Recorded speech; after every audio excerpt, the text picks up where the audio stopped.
तो ये अब बिल्कुल कैलकुलस वन बन जाएगी। पिछली बार काफी जरूरी सा टॉपिक था, इसमें पोलर, रेक्टेंगुलर और वो स्फेरिकल कोऑर्डिनेट्स में हमने वो किया था, चेंज चेंज किया था एक से दूसरे में। इसका एक भी एग्जाम्पल बुक में नहीं है, लेकिन इसका इसका करना आना चाहिए, इसका एग्जाम्पल होना चाहिए। तो ये निकालना पड़ेगा मुझे, मतलब मैं निकालता हूँ, निकालना पड़ेगा डेफिनेटली।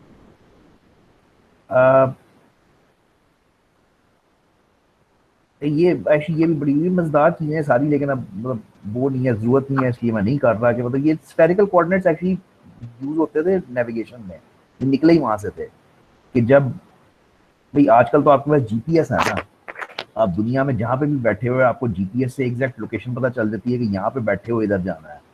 तो इससे पहले जीपीएस नहीं था, तो वो समुद्रों में जिस तरह से वो नेविगेट करते थे वो बड़ा मजेदार है कि कैसे नक्शों के ऊपर स्फेरिकल कोऑर्डिनेट्स की मदद, स्फेरिकल कोऑर्डिनेट्स इसलिए क्योंकि दुनिया स्फीयर थी, तो उस पर मैनेज करना उस पर आसान था। लो जी, चीजें वही जो कैलकुलस वन में होती थी, बस जरा थ्री डायमेंशन के अंदर। तो डोमेन, रेंज, लिमिट्स, कॉन्टिन्यूटी। ठीक है, तो एक एक करके चलते हैं।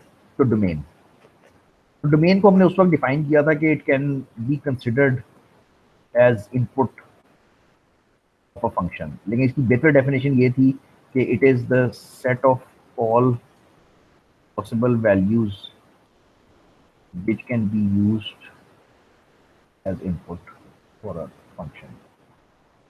फंक्शन क्या करता था? फंक्शन एक रूल था जो मैपिंग थी, जो डोमेन से पॉइंट उठा के उसको कन्वर्ट करता था रेंज में।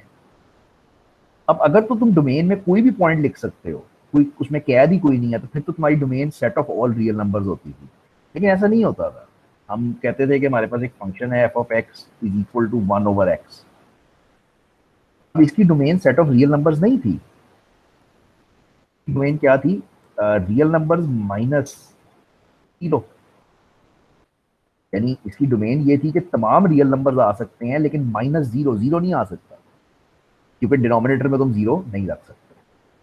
इसी तरह से अंडर रूट की अपनी डोमेन होती थी, स्क्वायर की अपनी डोमेन। यानी डोमेन बेसिकली ये था कि मैं एक्स के अंदर, इनपुट के अंदर क्या क्या वैल्यूज रख सकता हूं,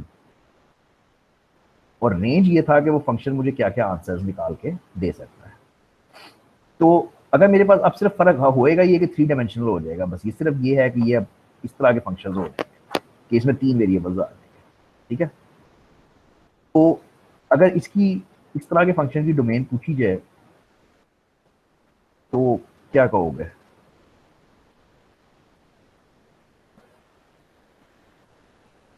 तो अगर इस तरह के फंक्शन की आपसे डोमेन पूछी जाए,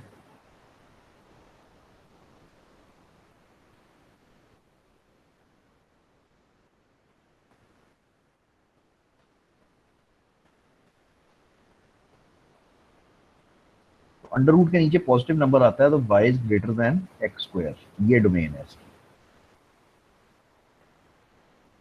तो इसकी डोमेन क्या होगी? इसकी डोमेन ये होगी, भाई अंडर रूट की डोमेन क्या होती है कि उसके नीचे पॉजिटिव नंबर आता है हमेशा, तो ये नंबर हमेशा पॉजिटिव होना चाहिए, which mean y minus X square is greater than equal to zero, which mean y is greater than X square. ये इसकी डोमेन बन जाएगी। तो अच्छा सॉरी, ये भी उसने करके दिखाया हुआ है। वो कहता है कि अगर मैं इस डोमेन को ड्रॉ करूं, y is equal to y is greater than X square को ड्रॉ करके दिखाऊं, तो तुम्हें ये पता है कि y is equal to X square जो है वो एक पैराबोला है, तो उसके ऊपर ऊपर होएगा अगर ग्रेटर देन करना है। लेकिन बहरहाल अगेन ये चीजें जरूरत नहीं है हमें करने की। अच्छा जी, इसकी डोमेन क्या होएगी?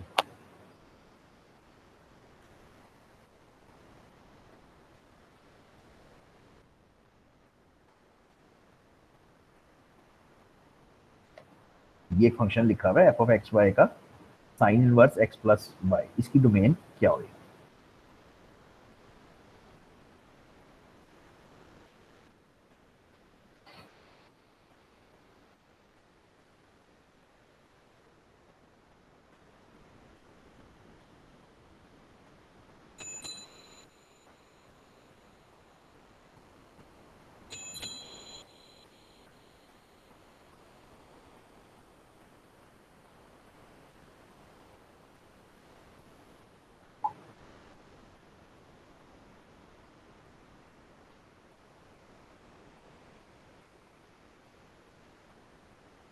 Sign inverse plus infinity. नहीं यार, सोचना ये होता है, जैसे इसमें सोचना था कि अंडर रूट के नीचे क्या आ सकता है, तो वो नीचे ये आ सकता था कि सिर्फ पॉजिटिव नंबर होना चाहिए था। यहाँ पे ये सोचना था कि साइन इनवर्स किस नंबर का निकल सकता है, क्या दुनिया में हर नंबर का साइन इनवर्स निकल सकता है? नहीं, ऐसा नहीं है। सिर्फ उन नंबर्स का साइन इनवर्स निकलता है जो -1 और 1 के बीच में होते हैं। साइन इनवर्स सिर्फ उन नंबर्स का निकलता है जो 1 और -1 के बीच में होते हैं। तो इसकी डोमेन ये होएगी।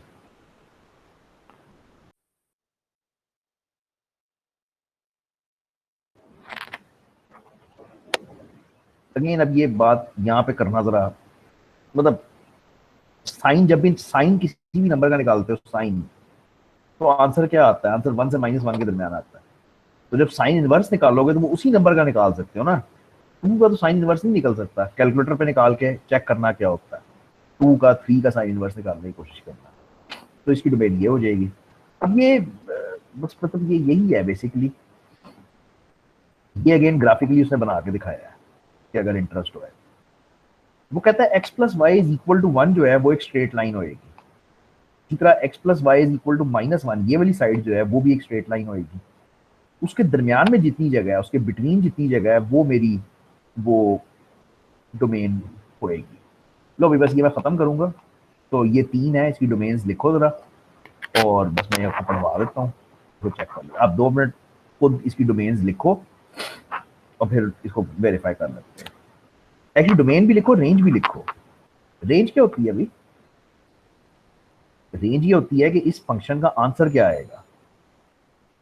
ठीक है, तो इनमें इन 3 फंक्शंस की डोमेन भी लिखो जरा, रेंज भी लिखो जरा प्लीज।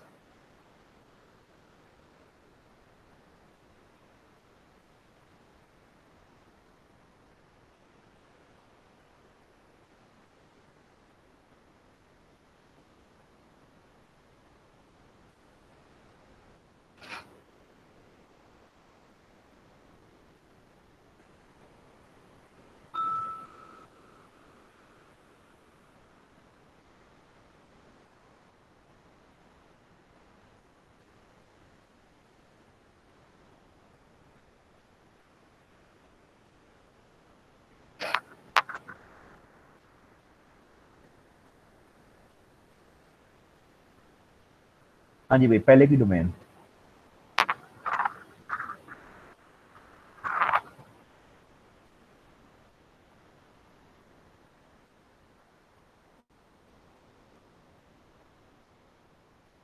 पहले की वही डोमेन है जो अभी करके आए हैं कि अंडर रूट के नीचे नंबर जो है वो ग्रेटर देन 0 होना चाहिए, बस ये है।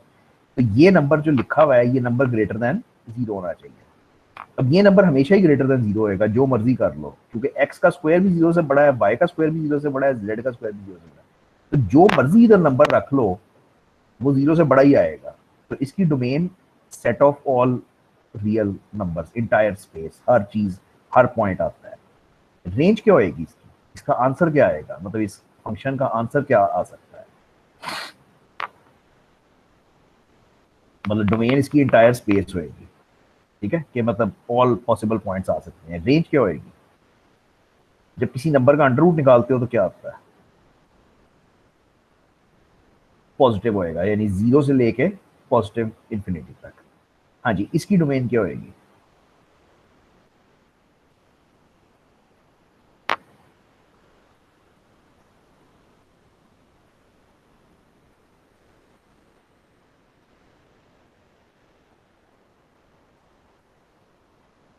भाई हो भी या नहीं?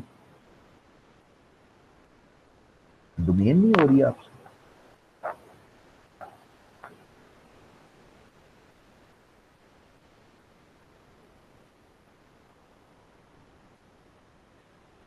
Very easy for me. इसकी डोमेन ये होगी कि डिनोमिनेटर में 0 नहीं आ सकता। जिस तरह बात शुरू की थी कि 1/x अगर है, तो उसकी डोमेन ये होती है कि तमाम नंबर आ सकते हैं लेकिन 0 ऑब्वियसली नहीं आ सकता।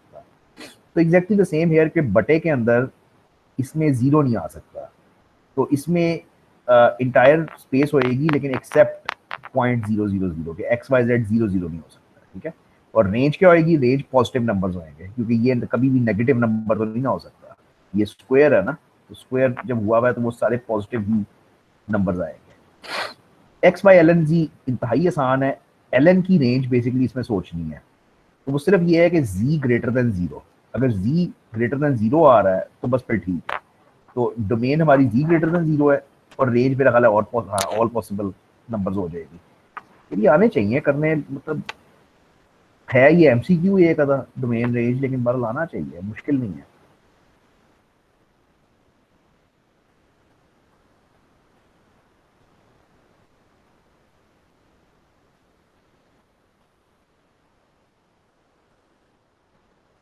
अच्छा भाई, तो ये एक दो और एग्जांपल है डोमेन रेंज के। अच्छा, अब आता है लिमिट्स, सॉरी ये लिमिट्स आ गई। अच्छा, अब आता है लिमिट्स। तो लिमिट्स के जो कैलकुलस 1 में आपने तरीके किए थे वो तीन तरीके थे बेसिकली, ठीक है। एक तो उस तरह से कैलकुलेट कर लो, वो जो होता है सिंप्लीफिकेशन के जरिए से, सब्स्टिट्यूशन उसको कहते हैं ना, सब्स्टिट्यूशन के जरिए से कैलकुलेट कर लो। लिमिट्स का जब तुम्हें क्वेश्चन आता था तो हमने कहा था कि भाई इसके अंदर सब्स्टिट्यूट कर दो, अगर एक्स अप्रोचेस 1 है तो 1 इसके अंदर सब्स्टिट्यूट कर दो, आंसर आ जाएगा। ये सबसे आसान तरीका था लिमिट्स निकालने का। अच्छा, अगर इस तरह नहीं होता था तो हम क्या करते थे, याद है किसी को? हम ग्राफ बनाते थे, हम टेबल बनाते थे, टेबल ऑफ वैल्यूज, और फिर हम लिमिट्स फाइंड करते थे, ठीक है। अगर फिर भी नहीं ना होती थी तो फिर बाय डेफिनेशन करते थे। तो लिमिट्स टू डायमेंशनल में बड़ी आसान थी, बहुत ही आसान थी। वो आसान इसलिए थी कि बेसिकली आपके पास एक एक्स एक्सिस एक वाई एक्सिस होती थी, तो दो ही डायरेक्शन से बनाया होएगा। हाँ, ये तो आपके पास एक एक्स एक्सिस, मतलब आप कहते थे ना एक्स अप्रोचेस 1, तो अगर ये एक्स अप्रोचेस 1 था तो वो या राइट साइड से आ सकते थे या लेफ्ट साइड से आ सकते थे, और कोई रास्ता था नहीं एक्स अप्रोचेस 1 वाला। अब थ्री डायमेंशनल दुनिया में तीन रास्ते हैं। प्रॉब्लम ये है कि मतलब मैं ये कह रहा हूँ कि जब हम टू डायमेंशनल में when in 2D we had X approaches 1, तो there were only two ways to approach 1।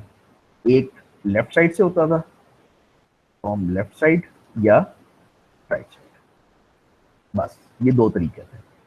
तो ये दोनों लिमिट्स हम निकालते थे, अगर ये दोनों लिमिट्स बराबर आती थी तो हम कहते थे लिमिट एग्जिस्ट करती है, वरना कहते थे कि एग्जिस्ट नहीं करती। 3D के अंदर there are infinite ways to approach a point। For example इसमें तुम इस तरह से लिखोगे कि X Y approaches 0 0, three dimensional दुनिया ना, तो तुम एक पॉइंट प्लेन के ऊपर लोगे 0 0 और एक्स वाई उसको अप्रोच करवाओगे। अब इसको अप्रोच करने के इन्फिनिट रास्ते हैं, दो नहीं है, इन्फिनिट है।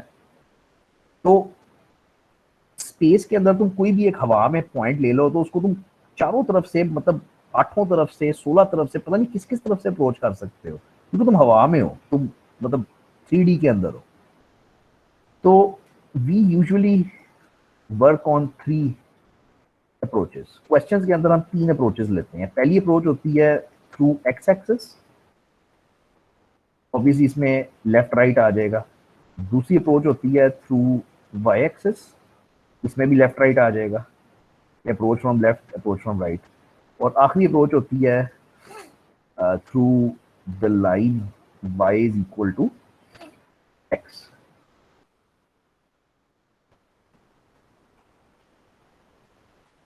तो अगेन थ्री डायमेंशन में अगर तुमने किसी पॉइंट की तरफ आना है, फॉर एग्जांपल 0 0 की तरफ आना है थ्री डायमेंशन में, इस कागज को ना देखो, थ्री डायमेंशन अपने कमरे में कोई एक पॉइंट हवा में बनाओ और उस पॉइंट को सोचोगे कितनी तरफ से अप्रोच कर सकते हो, हजारों लाखों तरफ से कर सकते हो।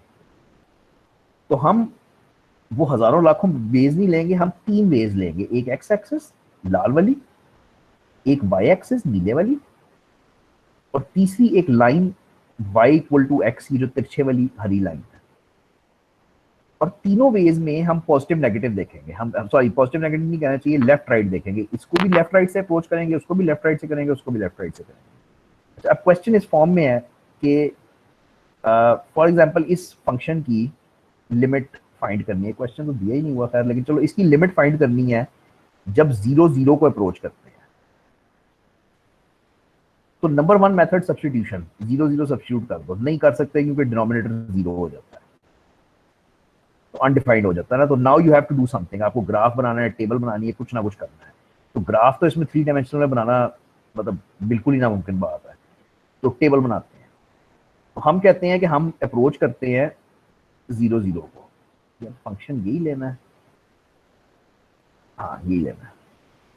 तो हम एक्स एक्सिस के थ्रू, पहला रास्ता एक्स एक्सिस के थ्रू अप्रोच करते हैं। अब जब एक्स एक्सिस के थ्रू अप्रोच करोगे तो दो रास्ते हैं, इस साइड से भी आ सकते हो, इस साइड से भी आ सकते हो। अगर इस साइड से आते हो तो पॉइंट्स क्या बनेंगे, 3 2 1, और अगर इधर से आओगे तो वो बनेंगे -3 -2 -1, और आहिस्ता आहिस्ता तुम उसके पास आते जाओगे। ये एक्स कोऑर्डिनेट हो गया, साथ वाई कोऑर्डिनेट चलेगा 0 0 0 0 हमेशा, यानी पहले तुम 0.5 से आए, फिर 0.25 हुआ, फिर 0.1 हुआ, यानी बेसिकली तुम राइट साइड से आ रहे हो और पास आते जा रहे हो। इसी तरह अगर तुम लेफ्ट साइड से आओगे तो -0.25 -0.1। अच्छा, अब फंक्शन देखो क्या कर रहा है, फंक्शन किधर जा रहा है, फंक्शन जा रहा है 0 की तरफ, यहां पे भी जा रहा है 0 की तरफ। यानी अगर मैं एक्स एक्सिस के थ्रू आता हूं तो चाहे मैं राइट साइड से आऊं चाहे मैं लेफ्ट साइड से आऊं, मुझे लग रहा है कि लिमिट 0 पे जाती है, फंक्शन 0 की तरफ जाता है। अब मैं वाई एक्सिस के थ्रू आऊंगा, तो वाई एक्सिस के थ्रू आओगे तो यहाँ पे ये 0.1 0.5 0.25 0.1 आहिस्ता आहिस्ता पास आते जाओगे। लेकिन इस दफा वाई कोऑर्डिनेट चेंज होएगा, यानी इस दफा तुम्हारा एक्स कोऑर्डिनेट तो 0 ही रहेगा, पहला कोऑर्डिनेट, तो दूसरा कोऑर्डिनेट चेंज होएगा। तो 0.1 पहले था, फिर 0.01 हुआ, फिर 0.001 हुआ। फंक्शन देखो क्या कर रहा है, फंक्शन दोबारा 0 की तरफ जाता जा रहा है। इसी तरह लेफ्ट साइड से आते हो तब भी 0 की तरफ जाता है। तो जब मैं एक्स एक्सिस पे गया तो लिमिट 0 थी, जब मैं वाई एक्सिस पे गया तो लिमिट 0 थी। अब मुझे आखिरी लाइन चेक करनी है, y इक्वल टू एक्स, ये हरी वाली लाइन। तो when I approach through y equal to X, y equal to X सबसे आसान है क्योंकि इस पे y भी वही है जो x है, तो 0.5 0.1 0.01, अगेन फंक्शन मेरा किधर जा रहा है 0 की तरफ, अगेन फंक्शन किधर जा रहा है 0 की तरफ। तो मैंने तीनों रास्ते चेक किए, तीनों के ऊपर लिमिट 0 आ रही थी। तो अब मैं कह सकता हूं कि हाँ, मेरे जो क्वेश्चन था उसकी लिमिट एक्चुअली इक्वल टू 0 है। ये जाहिर बात है, तुम समझ गए होगे कि ये एग्जाम में तो तुमसे नहीं पूछा जा सकता, मतलब बस फिर 1 घंटा यही करते रहोगे, लेकिन कॉन्सेप्ट होना चाहिए।